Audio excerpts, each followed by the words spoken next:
Somos diferentes. Esto es Avance Universitario. Hacemos radio que promueve los valores universales. Generamos contenidos plurales, incluyentes, con equidad de género y libertad de expresión. Avance Universitario es arte, cultura, ciencia y tecnología. Fomentamos la participación ciudadana. Somos diferentes. Somos Avance Universitario, el espacio radiofónico de la Universidad Autónoma de Zacatecas.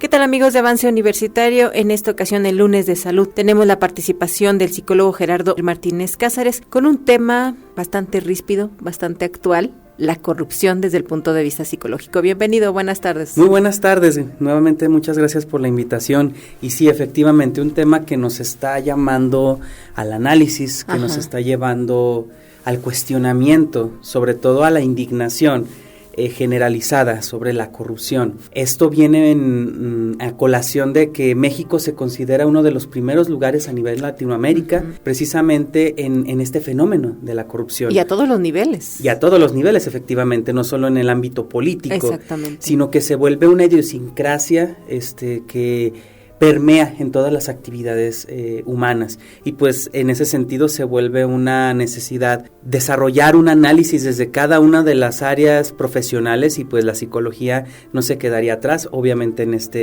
este análisis. Y pues para empezar, hablaríamos que la definición que pudiéramos hacer de la corrupción es de una transgresión de las normas llevada a cabo de modo voluntario. Eso es muy importante. Es un acto consciente en donde yo sé o puedo darme una idea de ciertas consecuencias que puede acarrear esa acción, y con la intención de obtener beneficios personales. Esto es bien interesante en términos de que las personas que normalmente ejercen o desarrollan una actividad corrupta, a partir de que lo hacen de manera consciente, tienen una intención. No específicamente ser, este acto voy a ejercer corrupción, sino que generan un beneficio propio. Un beneficio sea en términos económicos, en términos de oportunidades. Pero lo escuchaba la otra vez de una psicóloga de posgrado de la UNAM, que mencionaba que por la idiosincrasia no solo mexicana, sino latinoamericana, se arraiga mucho la línea de estar encaminados hacia la familia.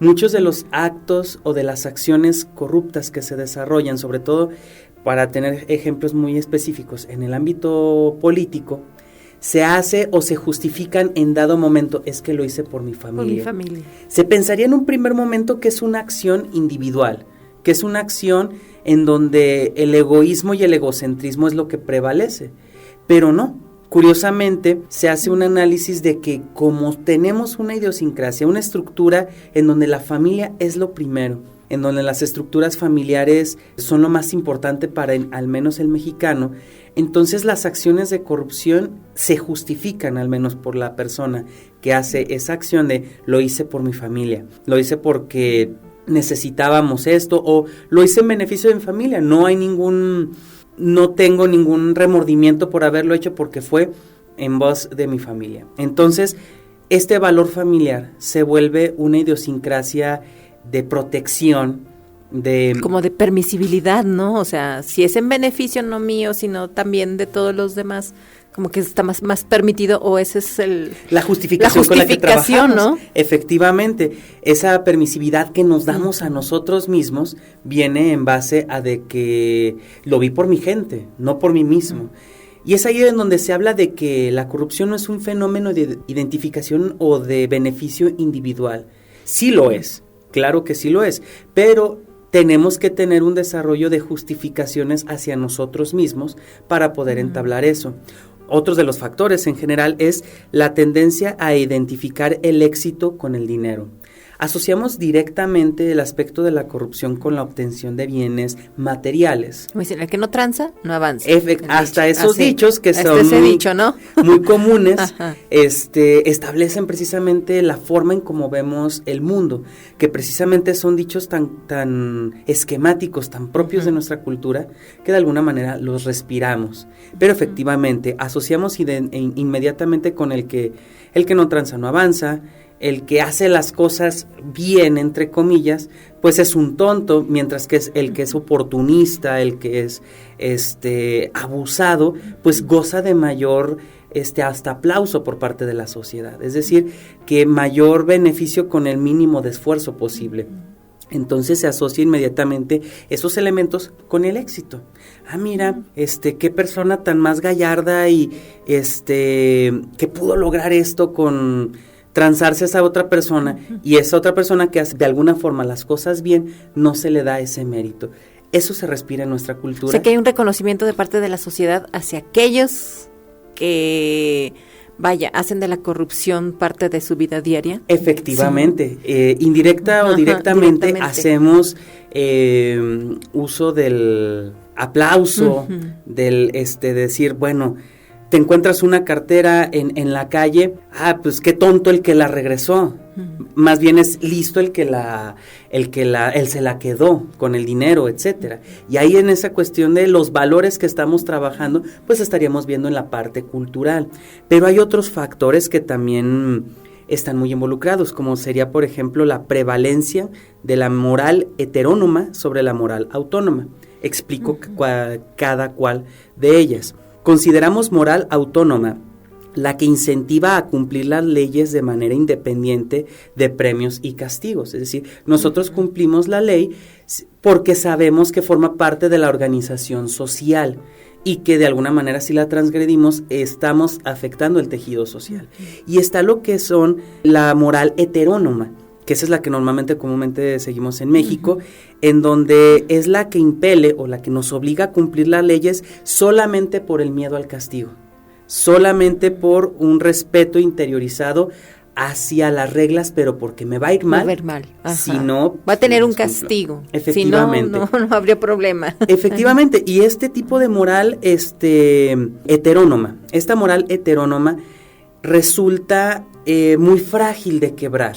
Si no veo castigo, si no veo que alguien vaya a generarme una serie de consecuencias al respecto, entonces yo no tomo y no hago mis reglas o no sigo mis obligaciones específicamente.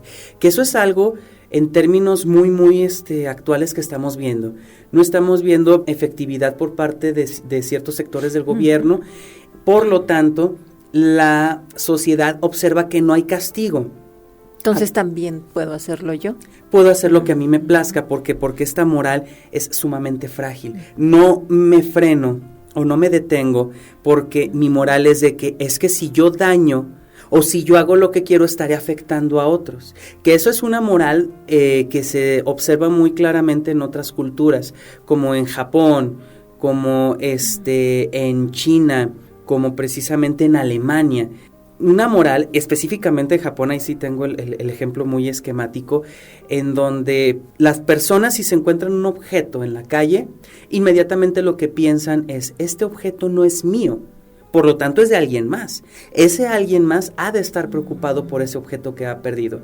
Y precisamente en todas las estaciones del tren eléctrico, están estos lugares de departamento de objetos perdidos, que es una seguridad que algo que se pierde, casi el 90% es que ahí está en objetos perdidos, porque una persona lo encontró, y si lo encontró una persona es seguro que lo haya llevado hacia ese lugar. Sin embargo, precisamente en México no sucede eso. Es de, la suerte me ha brillado, yo puedo... Ya me lo encontré y es mío. Ya me lo encontré, es mío y pues ni modo. Entonces, ahí está la parte de la idiosincrasia de cómo se maneja en cada cultura cada tipo de fenómeno. Y el elemento de la corrupción estaría muy alimentado precisamente por reglas que se consideran muy frágiles, endebles y que no las sigo por convicción, sino por obligación.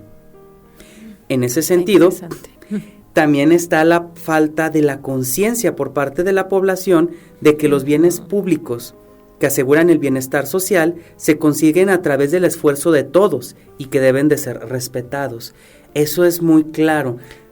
Sabemos y pensamos que las cosas de repente son como que por arte de magia, que tal situación, tal mueble, tal objeto, pues obviamente se obtuvo por parte de una persona con su esfuerzo, con su trabajo, y no, aquí es con la palabra así, de que se frieguen los demás, pero mientras yo esté bien y mi familia esté bien, no hay ningún problema. Y ese es un fenómeno que asociamos también mucho con la violencia hacia la mujer, lo asociamos directamente, porque el hombre que normalmente es muy violento hacia las damas, inmediatamente es de, oye, se genera ese principio de identificación, oye, pero tu mamá o tus hermanas también son mujeres, no, pero ellas nadie me las toque, nadie me las ofenda, porque ahí sí yo salto, las demás no me importan.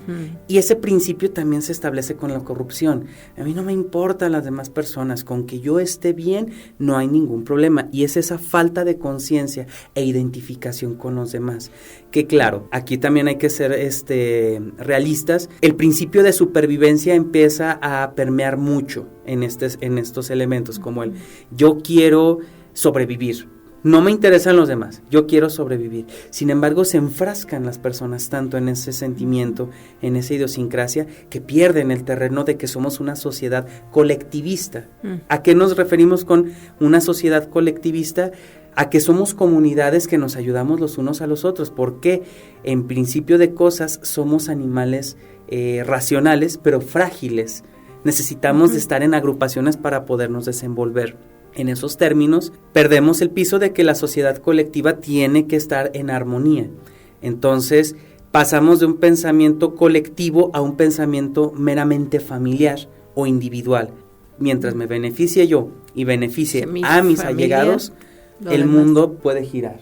Si le parece, vamos a un pequeño corte y regresamos con este tema de la corrupción.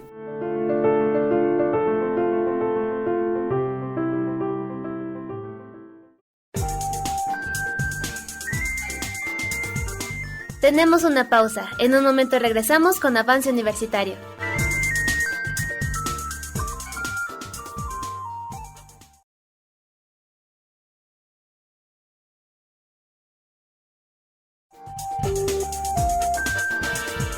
Estamos de regreso. Esto es Avance Universitario.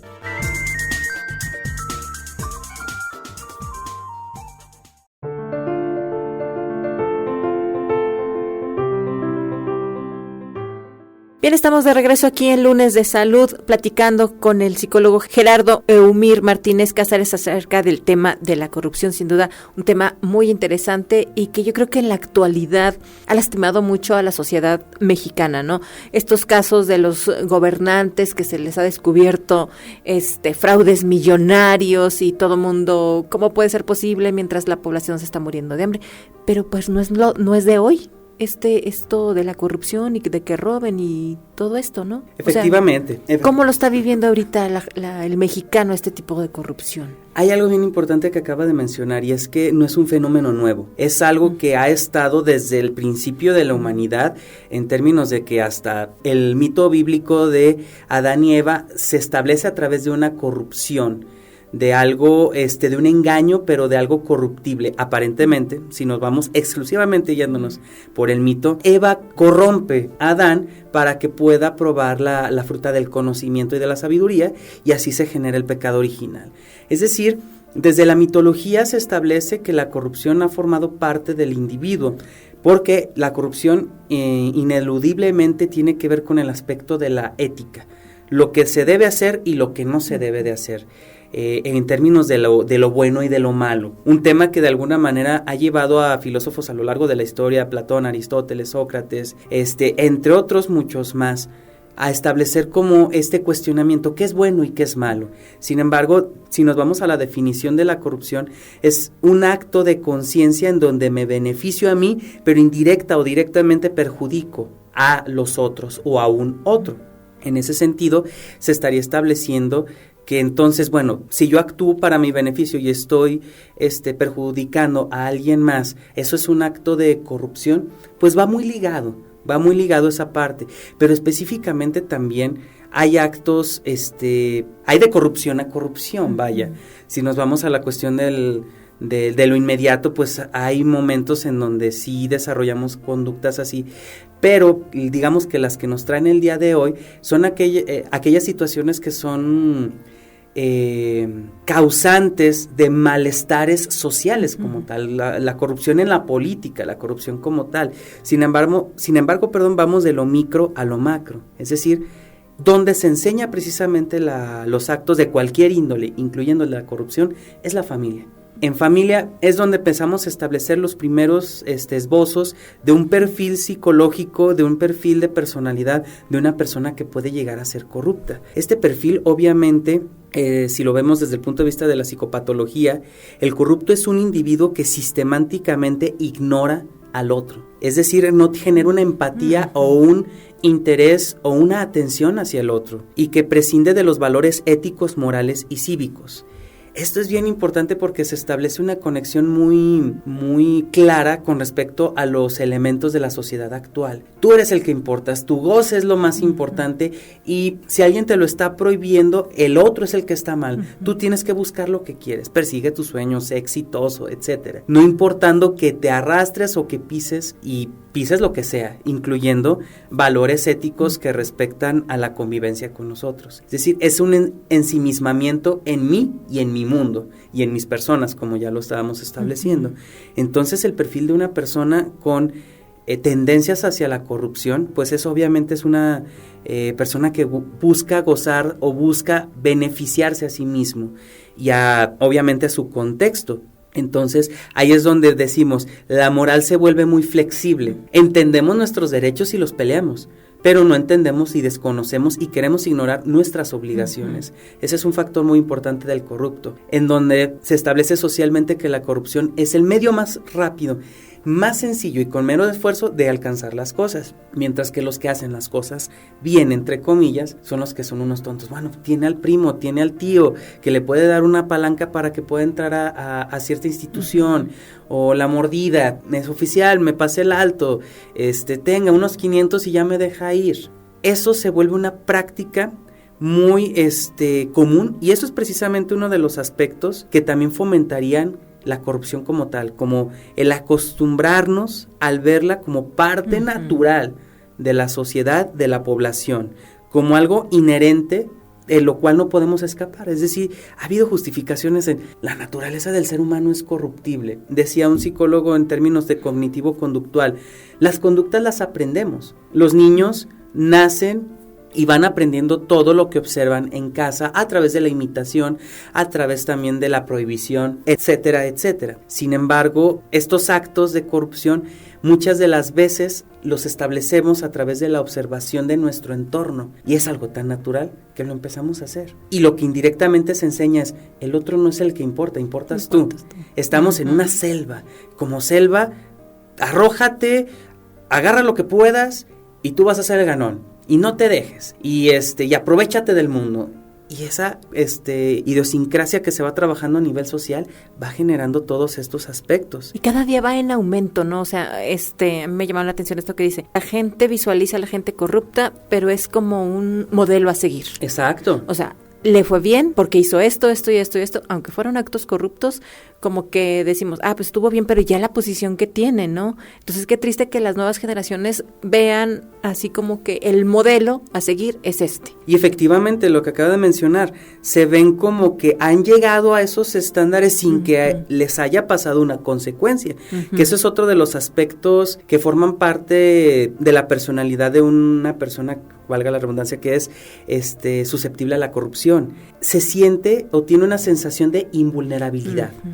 Todos sabemos que a partir de ciertas acciones tenemos ciertas consecuencias, pues sean positivas o sean negativas. Esa es la parte en la que entra el aspecto de gobierno, los aspectos de las personas encargadas con con el castigar. Estas son las personas que se encargan del castigo de ciertas acciones que obviamente están prohibitivas en términos sociales.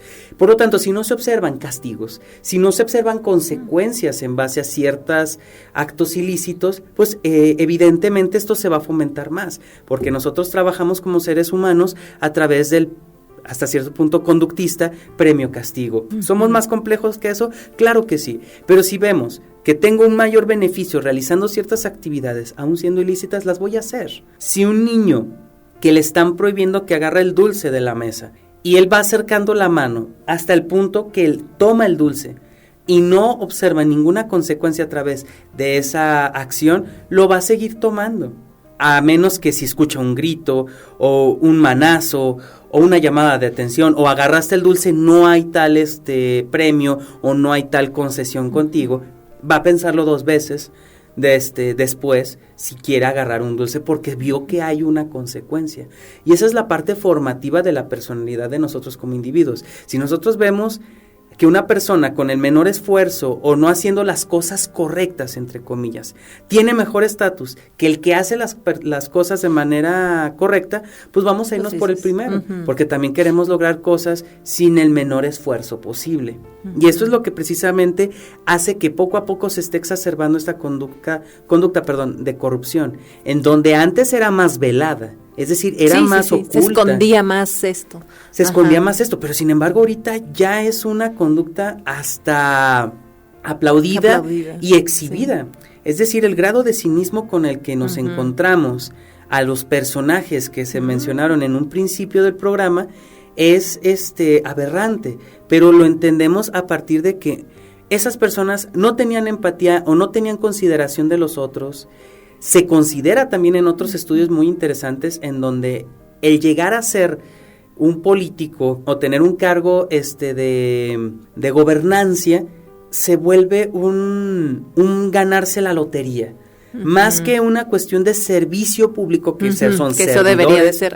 Efectivamente son servidores públicos, se ve como ganarme la lotería durante 3 o 6 años, o dependiendo de si es diputado, senador o hasta magistrado en los tribunales, en el Tribunal Supremo Superior de la Judicatura, de Justicia, etcétera. Entonces, todos estos elementos se ven más que nada como un beneficio propio. Ahí de ahí soy, ¿no? De ahí soy, de aquí me agarro. Oye, pero te va a durar tanto tiempo, no me importa. Mientras gane el dinero y mientras lo haga, así. Y tenga el poder, ¿no? O sea, a mí se me viene a la mente ahorita que decía que se está fomentando esto, el caso del hijo de un político que transgrede las leyes, roba, algo así. ¿Y qué es lo que hace el papá? En lugar de decir, sí, denle un castigo, mando a mi hijo fuera. O sea, ¿cómo haces eso? ¿Qué le estás enseñando? ¿Qué valor le estás enseñando? No me quiero imaginar ahorita este chavo, pues todo se me hace fácil y todo lo puedo hacer, ¿no? Efectivamente, de hecho eso lo vimos muy claramente en el caso de los porquis. Recuerdo en Veracruz que 4 sujetos, no recuerdo bien cuántos fueron, agredieron sexualmente a una chica de 17 años, en ese entonces menor de edad. ¿Qué es lo que hacen hijos de ciertas personas influyentes en Veracruz? Los mandan al extranjero. Pero, curiosamente, eso exalta efectivamente los valores que nosotros tenemos. Una persona de otro país, vuelvo a decirlo, no sé, se me viene como ejemplo nuevamente Japón, el honor es lo más importante en esos círculos sociales. Entonces, ¿qué hubiera pasado si un hijo de un político japonés hubiera hecho eso? Es deshonra a la familia. Por lo tanto, hubiera sucedido otro tipo de consecuencias. Pero aquí como el valor es mi hijo y yo voy a velar por él, o es mi gente, no me importa qué haya hecho, yo voy a protegerlo. Eso establece los valores y lo que nosotros tenemos como prioridad. Entonces, estamos en una cultura sumergida en la corrupción. Lo importante es sabernos que si nosotros fomentamos ese tipo de prácticas, estamos alterando el tejido social. Y si no tomamos en cuenta eso, estaremos beneficiándonos a nosotros, pero sacrificando a nivel social la convivencia. Y la convivencia y los reglamentos en términos éticos de lo bueno y lo malo nos permiten vivir en una sociedad en paz, o al menos armoniosa. Eso es lo que estamos estableciendo en términos de psicología con respecto a la corrupción. Un llamado a los padres de familia, ¿no? Somos los que transmitimos valores. Efectivamente. Y el ejemplo, como usted dice, es el que arrastra. El ejemplo. Pues muy interesante este tema. Le agradecemos mucho al psicólogo Gerardo Eumir Martínez Cázares por este tema tan interesante en los lunes de salud. Muchísimas gracias. Gracias a ustedes. Muy buena tarde.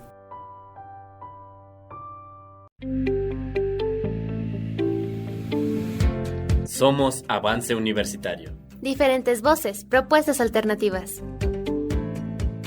Las lluvias se habían tardado. El cambio climático. Pero además hay un descubrimiento. Todo el prodigio se volvió espesura. La fotografía en la universidad. ¿Qué es aprender a aprender? Educando desde la radio. Nos capacitamos permanentemente para regalarte lo mejor de nuestra señal en lo educativo, social, cultural y académico. Esto fue Avance Universitario. Nos escuchamos en la próxima emisión. Teléfono 92 440 33 y en Facebook Avance Universitario.